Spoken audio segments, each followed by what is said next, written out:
اعوذ باللہ من الشیطان الرجیم بسم اللہ الرحمن الرحیم قال اللہ تعالی فی الکتاب الحکیم الذین ينفقون فی السراء والضراء والکاظمین الغیظ والعافین عن الناس واللہ یحب المحسنین۔ سامعین گرامی، اسلامی معاشرے میں رہنے والے افراد کو آپس میں جو بانڈ یا وہ جو جوڑنے والی چیز یا جسے آپ گلو بھی کہہ سکتے ہیں، جو جوڑنے والی چیز ہے وہ حسن سلوک ہے، وہ پیار ہے اور محبت ہے اور نرمی ہے کہ جو اللہ کے بندوں کو جو مختلف رنگ و نسل سے تعلق رکھتے ہیں، مختلف قومیت سے تعلق رکھتے ہیں اور مختلف قبیلوں سے تعلق رکھتے ہیں، مختلف زبانیں بولنے والے لوگ ہیں، مختلف بیک گراؤنڈ سے آئے ہیں، کوئی شہر سے آیا ہے، کوئی گاؤں سے آیا ہے، کوئی کہیں سے آیا ہے، ان سب کو آپس میں جو چیز جوڑتی ہے وہ محبت، نرمی اور پیار ہے۔ اور جو چیز ان کو آپس میں دور کر دیتی ہے ایک دوسرے سے، وہ ایک بہت اہم چیز ہے اور اسے ہم اکثر نظر انداز کرتے ہیں، وہ یہ ہے کہ ہمارا اپنے غصے پر کنٹرول نہ ہو، یعنی جذبات پہ جیسے کہتے ہیں کہ کنٹرول کم سے کم ہونا اور غصے پر کنٹرول نہ ہونا، وہ اللہ کے بندوں کے درمیان نفرتوں کو بڑھاتا ہے اور محبتوں کو کم کرتا ہے۔ اب غصہ ایک جذبہ ہے جو اللہ نے بنایا ہے، جانوروں میں بھی غصہ ہوتا ہے اور انسانوں میں بھی غصہ ہوتا ہے، یہ قدرتی چیز ہے اور جو بجائے خود ایک بری چیز نہیں ہے، کیونکہ جانوروں کی فطرت میں کسی جانور کا جب کسی بڑے جانور سے مقابلہ ہو یا کبھی جب انسان کے سامنے آتا ہے تو جانوروں میں ایک جذبہ ہوتا ہے، یا وہ لڑتے ہیں یا وہ بھاگتے ہیں، جسے کہتے ہیں انگریزی میں فائٹ اور فلائٹ، یا وہ آپ سے لڑیں گے یعنی اپنی جان بچانے کے لیے، یا وہ بھاگ جائیں گے، دو یہ ان کی سرشت میں اللہ نے رکھی ہوئی ہے۔ انسان میں بھی یہی جذبہ آیا ہوا ہے، کیونکہ بہت سارے حیوانی جذبے بھی انسان میں ہیں اور انسانی جذبے حیوانوں میں بھی ہیں، تو انسان میں بھی یہی جذبہ ہے کہ انسان جب خطرہ دیکھتا ہے تو یا وہ خطرے کا مقابلہ کرنے کی کوشش کرتا ہے یا پھر وہاں سے وہ جان بچانے کی کوشش کرتا ہے، تو یہ غصے کا جذبہ ہے۔ لیکن اصل جو خامی ہے وہ اس غصے پر کنٹرول نہ ہونا، کیونکہ بحیثیت انسان اللہ تعالیٰ نے انسان کو جو طاقت عطا کی ہے، جو اس کی دماغی اور جو اس کی نفسیاتی اور جو اس کی جذباتی طاقت ہے، وہ اس کے غصے کو اگر کنٹرول نہ کر سکے تو یہاں پر ایک بڑی خرابی پیدا ہوتی ہے۔ اور اگر یہ کنٹرول صحیح ہے مسلمان کا اس کے جذبات پر اور اس کے غصے پر، تو یہ دنیا میں بھی اللہ کے بندوں کو بہت عظیم کامیابی عطا کرتا ہے اور آخرت کی ابدی کامیابی یعنی جو جنت اللہ نے جس کا وعدہ کیا وہ عطا کرتا ہے۔ تو آج کا یہ جو خطبہ ہے یہ اسی موضوع پر ہے اور چوتھے پارے میں سورہ آل عمران کی آیت نمبر 134 سے منسلک ہے کہ جس میں اللہ تعالیٰ متقین کی یعنی جو اللہ کے قریبی بندے، اللہ سے ڈرنے والے بندے، ان کی خصوصیات بتا رہے ہیں، اور ان کی خصوصیت، پہلی خصوصیت الذین ينفقون فی السراء والضراء، یہ اللہ کے بندے وہ ہیں کہ جو دوسروں کے لیے اپنی جان، اپنا مال، اپنی صلاحیتیں خرچ کرتے ہیں، یعنی دوسروں کی زندگی آسان بنانے کی کوشش کرتے ہیں، فی السراء والضراء، چاہے یہ خوشحال ہے، چاہے یہ خود تنگ دست ہے، چاہے یہ خود فقیر ہے، چاہے خود یہ کسی مشکل میں مبتلا ہے، لیکن متقین کی پہلی صفت یہ ہے کہ وہ اپنی زندگی کا ایک بڑا حصہ دوسروں کی خدمت کے لیے ضرور ہر وقت لگاتے ہیں، چاہے اللہ نے انہیں خوشحالی دی ہوئی ہے، دولت دی ہوئی ہے، طاقت دی ہوئی ہے، اور چاہے نہیں دی ہوئی، جو بھی ان کے بس میں ہے اپنی بہترین صلاحیتوں کے ساتھ وہ دوسروں کی خدمت کے لیے ہر وقت تیار ہوتے ہیں. اور اس کے بعد والکاظمین الغیظ، اور یہ اپنے غصے کو پی جاتے ہیں، یعنی اللہ کی خوشنودی کی خاطر جو غصہ اگر انہیں آتا ہے تو اس غصے کو پی جاتے ہیں. والعافین عن الناس، اور دوسروں کو پیار سے معاف کر دیتے ہیں. یعنی ہمیں اکثر کوئی کہتا ہے جناب میرے سے غلطی ہوگی تو ہم کہتے ہیں جاؤ تمہیں معاف کیا. یہ معاف کرنا نہیں ہے، دل سے معاف کرنا. والعافین، عافین یعنی پیار کے ساتھ معاف کر دیتے ہیں، کیونکہ انسان غلطی کرتا ہے اور اللہ کے بندے غلطی کرنے والوں کو معاف کرتے رہتے ہیں. اور یہ کون لوگ ہیں؟ واللہ یحب المحسنین، یہ احسان کرنے والے لوگ ہیں. اور اللہ تعالیٰ کو یہ جو محسنین ہیں، احسان کرنے والے، یہ بہت ہی پیارے ہیں. اللہ تعالیٰ ان لوگوں سے بہت محبت اور پیار کرتے ہیں. اسی پچھلی آیت میں اللہ تعالیٰ کہہ رہے ہیں کہ وَسَارِعُوا إِلَىٰ مَغْفِرَةٍ مِّن رَبِّكُمْ، اور دوڑ کر چلو تیزی سے، یعنی پوری کوشش کے ساتھ تیزی سے دوڑ کر اپنے رب کی مغفرت کی طرف چلو، اور اس جنت کی طرف چلو. وَجَنَّةٍ عَرْضُهَا السَّمَاوَاتُ وَالْأَرْضُ، وہ جنت کہ جس کی وسعت سارے آسمانوں اور زمین سے کہیں بڑی ہے. اور وہ جنت اللہ نے کس کے لیے بنائی؟ بالمتقین، اللہ نے متقین کے لیے، نیک لوگوں کے لیے اور اللہ سے ڈرنے والے لوگوں کے لیے وہ جنت بنائی. تو پہلی صفت کہ یہ اللہ کے بندے اپنی صلاحیتیں، اپنا جان اور مال دوسروں کی خدمت کے لیے وقف کیے رکھتے ہیں. پیسہ دیں گے، صلاحیتیں دیں گے، وقت دیں گے، کسی کو اچھی بات سکھائیں گے، کسی کو کوئی ہنر سکھائیں گے، خواہ خود ہی کیوں ضرورت مند کیوں نہ ہو. اور پھر اس کے بعد غصے کو برداشت کرتے ہیں اور غصے کو پی جاتے ہیں. والکاظمین الغیظ، غصے کے لیے اللہ تعالیٰ نے قرآن مجید میں دو الفاظ استعمال کیے کہ جو بار بار آتے ہیں. ایک غیظ ہے اور ایک غضب ہے. اردو میں ہم کہتے ہیں غیظ و غضب، یعنی غیظ اور غضب اردو میں ہم سمجھتے ہیں کہ ایک ہی چیز ہے. عربی میں غیظ جو ہے ایک الگ طرح کا غصہ ہے اور غضب ایک الگ طرح کا غصہ ہے. غیظ کیا ہے؟ غیظ یہ ہے کہ کسی نے کوئی بات کی جو مجھے ناپسند تھی اور میرے اندر اس کے غصے کے جذبات پیدا ہونے شروع ہوئے، تو میرے اندر سے غصہ جو ہے وہ اٹھ رہا ہے اور میرا جو بلڈ پریشر ہے وہ بڑھتا جا رہا ہے، میرا ہارٹ ریٹ جو ہے وہ تیز ہو رہا ہے.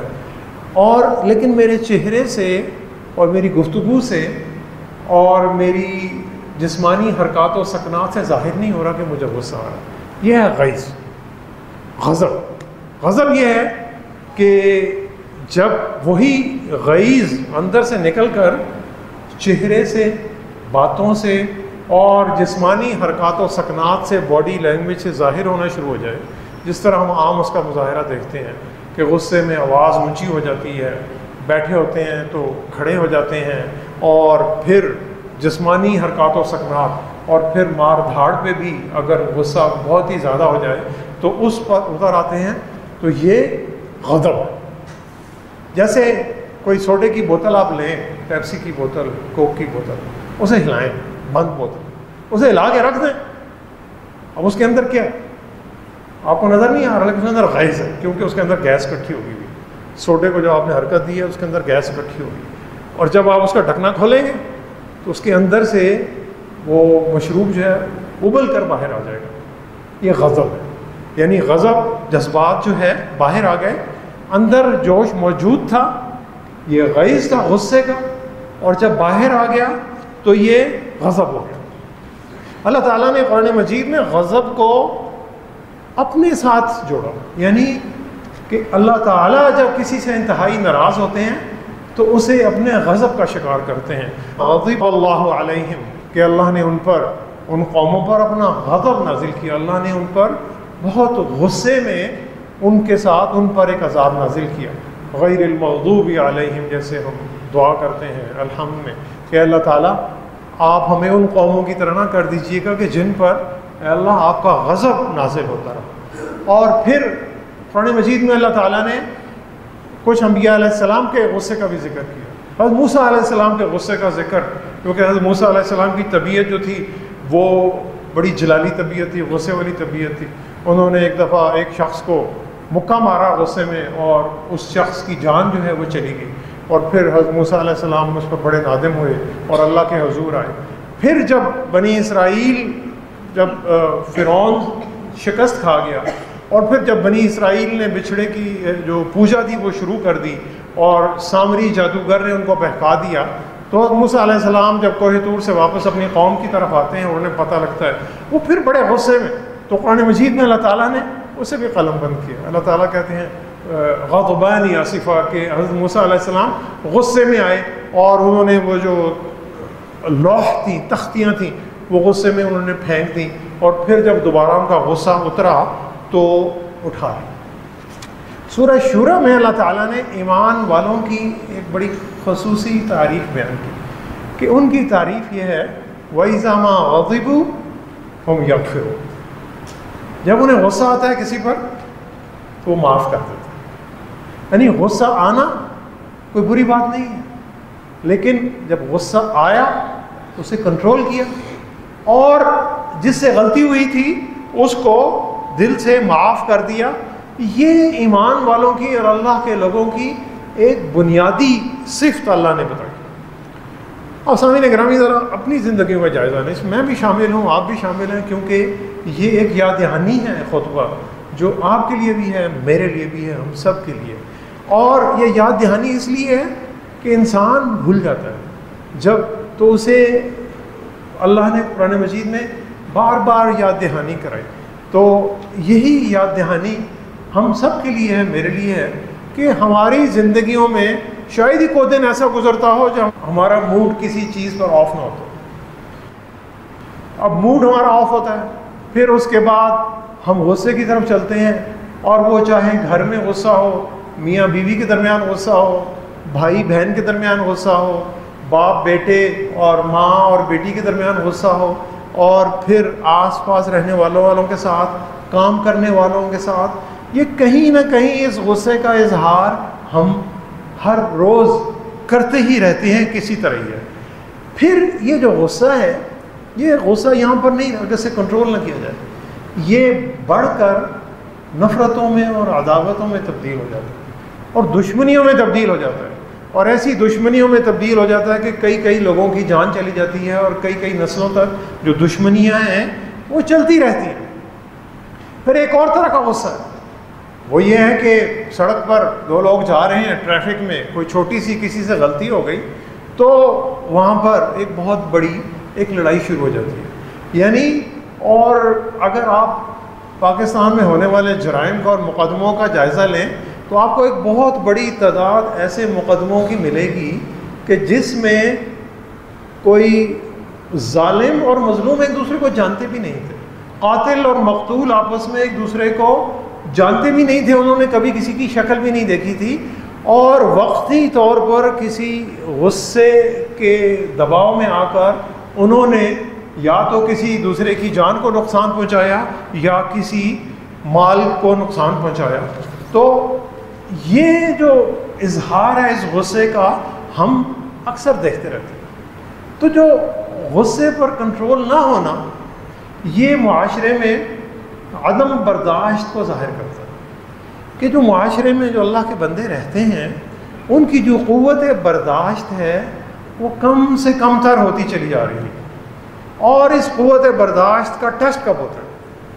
ویسے عمومی طور پر تو لوگ جا رہے ہیں، کوئی مسئلہ نہیں ہے، کوئی کسی کے ساتھ کوئی الجھ نہیں رہا، کوئی غصے کا اظہار بھی نہیں کر رہا. لیکن جیسے کہیں ٹریفک پھنسی ہوئی ہے سڑک پہ، اور پھر آپ دیکھیں کہ لوگ اپنے جذبات کا اور غصے کا کس طرح اظہار کرتے ہیں. کوئی اونچی زبان میں بات کر رہا ہے، کوئی چیخ رہا ہے، کوئی بد کلامی کر رہا ہے، کوئی کسی طرح کی حرکت کر رہا ہے، اور کوئی کسی طرح کی حرکت کر رہا ہے. پیارے نبی صلی اللہ علیہ وسلم کے پاس ایک صحابی آتے ہیں، اور شاید کچھ حدیث میں آتا ہے کہ ان صحابی کا شاید غصہ جو تھا وہ تیز تھا، اور انہوں نے نبی رحمت صلی اللہ علیہ وسلم سے کہا کہ یا رسول اللہ صلی اللہ علیہ وسلم آپ مجھے کوئی نصیحت کیجیے. آپ صلی اللہ علیہ وسلم نے دو لفظ اسے ارشاد فرمائے. آپ نے کہا لا تغضب، لا نہیں تغضب، غصہ مت کر، یعنی غصہ مت کر۔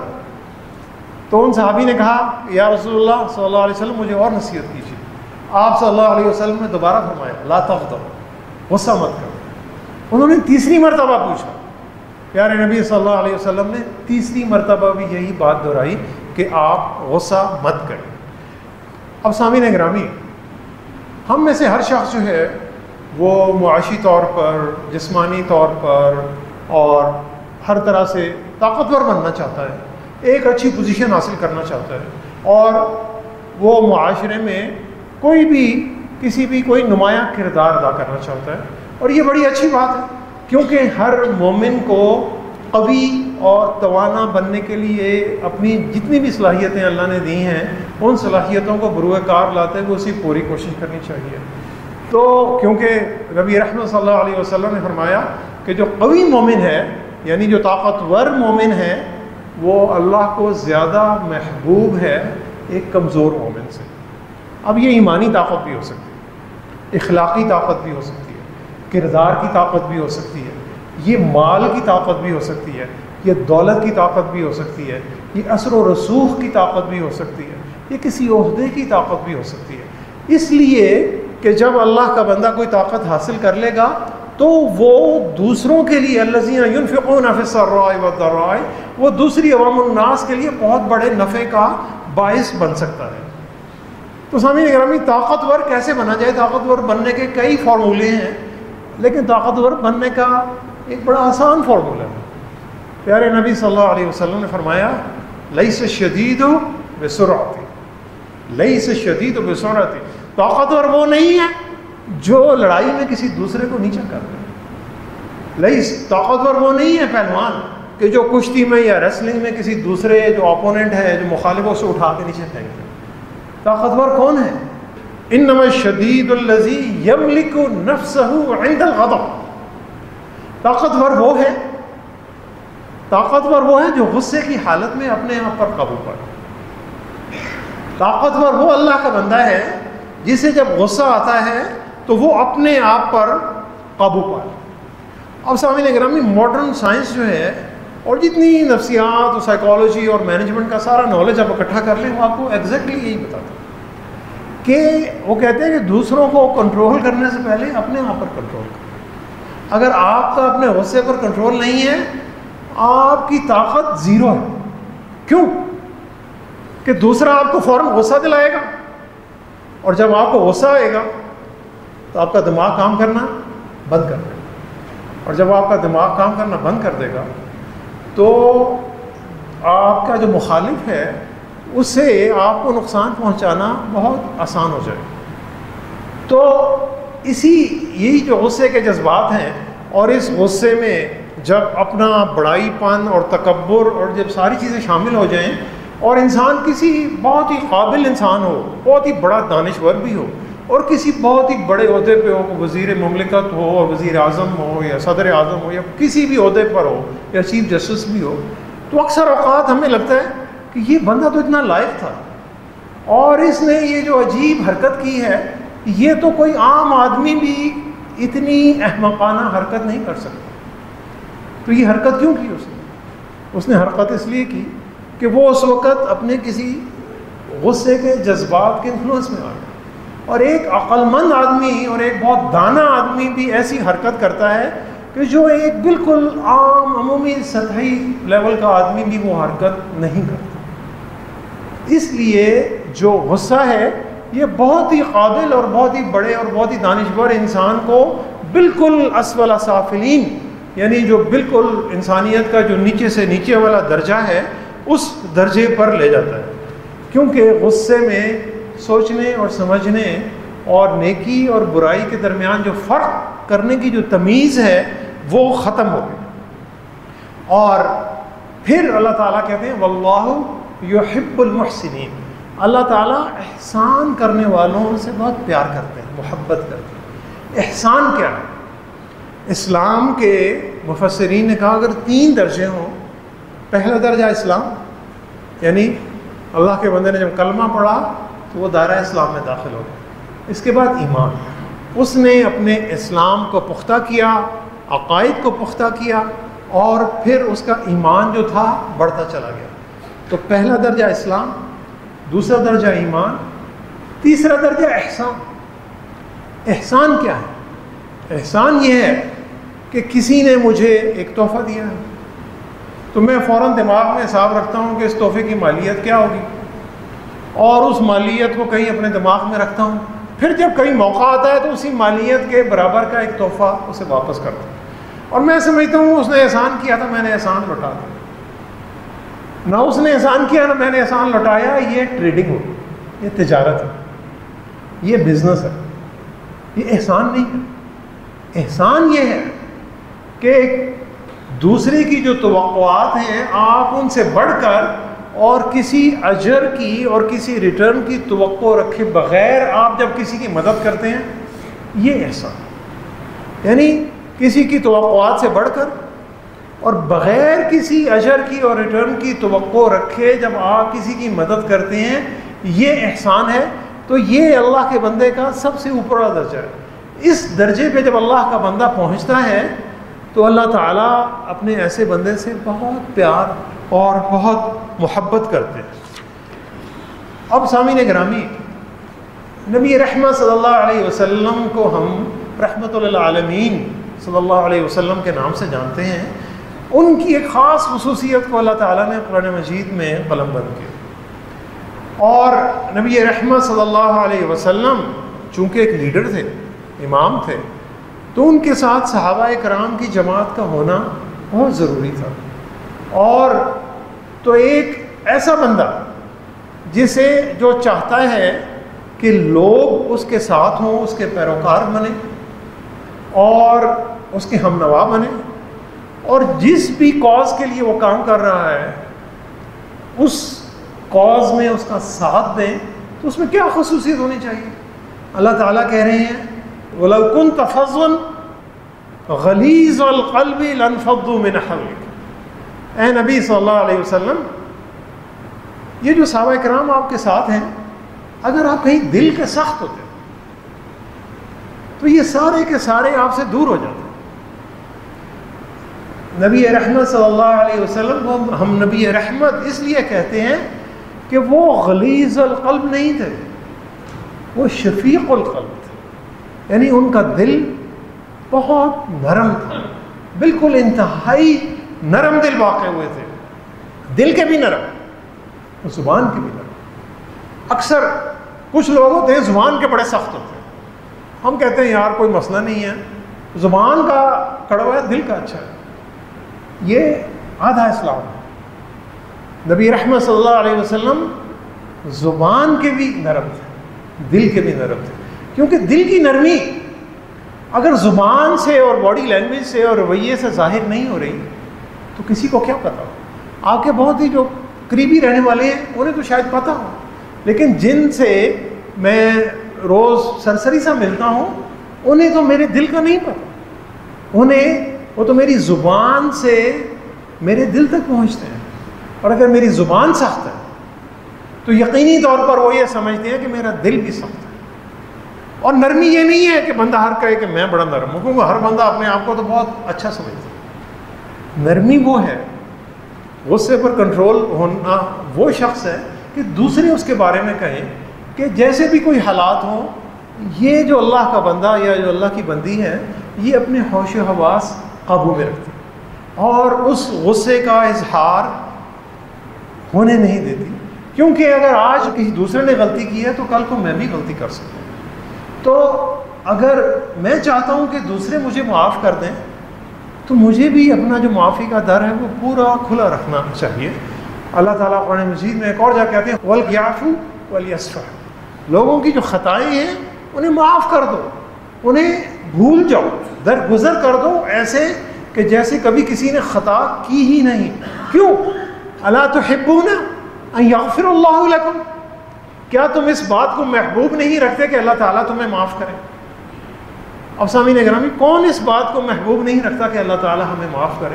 ہماری جو زندگی کا سارا جو سب شب و روز گزرتے ہیں، ساری ہماری دعائیں اور ساری ہماری نمازیں اور سارے ہمارے ذکر اور سارے ہمارے اذکار اور سارا ہمارا حج اور سارا روزہ یہ تو اسی طرف چلتا ہے کہ ہم اللہ سے اس کی مغفرت کی دعا مانگتے ہیں. تو اللہ تعالیٰ کہتے ہیں اس کا ایک بڑا آسان طریقہ ہے کہ دوسروں کے جو خطائیں ہیں انہیں معاف کر دو. اور پھر والکاظمین الغیظ یعنی غصے کو پی جانے والا.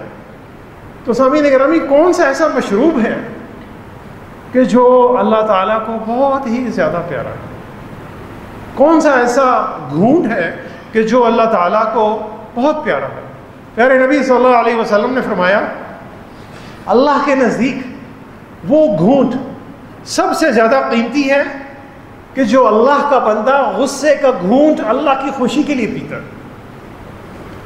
اللہ کے نزدیک وہ گھونٹ سب سے زیادہ قیمتی ہے کہ جو اللہ کا بندہ کسی بھی غصے کا گھونٹ اللہ کی خوشی کے لیے پیتا ہے. یعنی یہ ایک ایسا گھونٹ ہے جو نظر نہیں آ رہا, یہ ایک ایسا مشروب ہے جو نظر نہیں آ رہا, لیکن اللہ کے ہاں یہ مشروب سب سے زیادہ پیارا. اس مشروب کا ایک قطرہ بے بہا نیکیاں جو ہے وہ دے سکتا ہے. یعنی ایک ایسا مشروب ہے کہ کوئی بھی قیمت لگا لے, کوئی دنیا کی جو طاقت ہے وہ اس کی قیمت ادا نہیں کر سکتی, کیونکہ یہ وہ مشروب ہے جس سے محبتیں بڑھتی ہیں, جس سے تعلقات جڑتے ہیں. دوسروں کی خطائیں معاف کرنا, غصے کا گھونٹ پی جانا, اس سے ہم سب کی عزت بڑھتی ہے اور معاشرہ جو ہے وہ ایک مضبوطی کی طرف چلتا ہے اور ایک جڑی ہوئی امت بنتی ہے. اور غصہ کس کی طرف سے آتا ہے؟ محبت اور رحم رحمان کی طرف سے. غصہ شیطان کی طرف سے.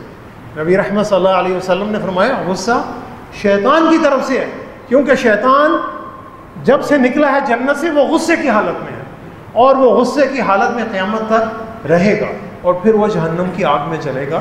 اور آپ نے فرمایا اگر کبھی غصہ ہو اس کا ایک آسان سا نسخہ ہے. وہ نسخہ کیا ہے؟ تم پڑھو اعوذ باللہ من الشیطان الرجیم. میں شیطان مردود کے چنگل سے نکلتا ہوں اور اللہ کی پناہ میں آتا ہوں, میں اللہ کی پروٹیکشن میں آ گیا ہوں. جب بھی غصے کی حالت میں ہو تو آپ اعوذ باللہ من الشیطان الرجیم پڑھیں. آپ اینگر مینجمنٹ کی کتابیں پڑھیں, وہ کہتے ہیں تم الٹی گنتی گرو, لمبے لمبے سانس لو. اللہ تعالیٰ نے نبی رحمت صلی اللہ علیہ وسلم کو بہت آسان نسخہ بتایا. اعوذ باللہ من الشیطان الرجیم پڑھو اور شیطان مردود کے چنگل سے نکل کر فوراً تم اللہ کی پناہ میں آ جاؤ. نبی رحمت صلی اللہ علیہ وسلم کو حضرت خدیجہ رضی اللہ تعالیٰ عنہا سے بہت پیار تھا, اور آپ حضرت خدیجہ رضی اللہ تعالیٰ عنہا کی وفات کے بعد آپ صلی اللہ علیہ وسلم انہیں بہت اکثر یاد کرتے تھے. تو حضرت عائشہ رضی اللہ تعالیٰ عنہا ایک دن انہوں نے یہی جب بات نبی رحمت صلی اللہ علیہ وسلم نے کی تو انہوں نے غصے میں آ کر حضرت خدیجہ کے بارے میں کوئی سخت بات کہہ دی. آپ صلی اللہ علیہ وسلم نے عائشہ کو فرمایا کہ اے عائشہ, اللہ نے میری زندگی میں مجھے خدیجہ سے بہتر کوئی اور ساتھی عطا نہیں کیا. انہوں نے مجھے اس وقت قبول کیا جب دوسروں نے مجھے مسترد کیا. انہوں نے مجھ پر اس وقت یقین کیا جب دوسروں نے مجھے جھٹلایا. انہوں نے مالی طور پر مجھے اس وقت سہارا دیا جب دوسروں نے مجھے دھتکارا. اللہ نے مجھے ان سے 4 بیٹیوں کی نعمت عطا کی. حضرت عائشہ رضی اللہ تعالیٰ عنہ بہت شرمندہ اور انہوں نے شرمندہ ہو کر نبی رحمت صلی اللہ علیہ وسلم سے معافی مانگی. نبی رحمت صلی اللہ علیہ وسلم کو کتنا دکھ ہوا ہوگا, کتنا غصہ آیا ہوگا, لیکن اس غصے کی حالت میں بھی پیارے نبی صلی اللہ علیہ وسلم نے حضرت عائشہ کو کوئی ایسی بات نہیں کی. آپ صلی اللہ علیہ وسلم نے صرف حضرت خدیجہ رضی اللہ تعالیٰ عنہا کی صفات بیان کی. یعنی آپ نے اپنی آواز بلند نہیں کی, آپ نے دلائل بلند کی, اور دلائل بلند کر کے آپ نے دوسرے کا دل جیتا. اور آپ صلی اللہ علیہ وسلم نے فرمایا کہ بات کرو تو اچھی کرو, اور نہیں اچھی بات کر سکتے تو کیا کرو؟ آسان نسخہ ہے, خاموش رہو. سب سے آسان نسخہ ہے, بات کرو اچھی کرو, نہیں کر سکتے تو خاموش رہو.